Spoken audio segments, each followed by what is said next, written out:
Assalamualaikum warahmatullahi wabarakatuh dan selamat sejahtera. Saya Nur Atirah Inani binti Nur Mat Ridwan daripada Sekolah Menengah Kebangsaan Syekh Abdullah.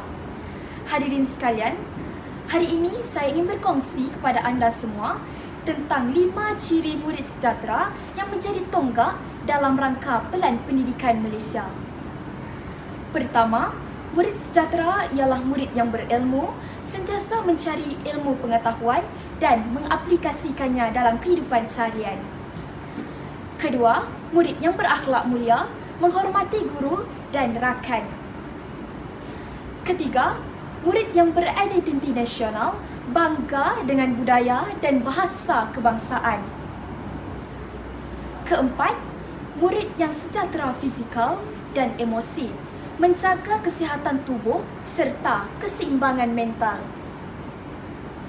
Dan yang kelima, murid yang berketerampilan, mampu berkomunikasi, berfikir kritis dan sentiasa bersedia untuk menghadapi cabaran yang akan datang.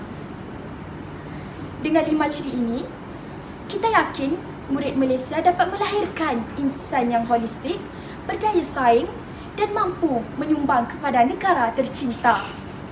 Sekian daripada saya, terima kasih.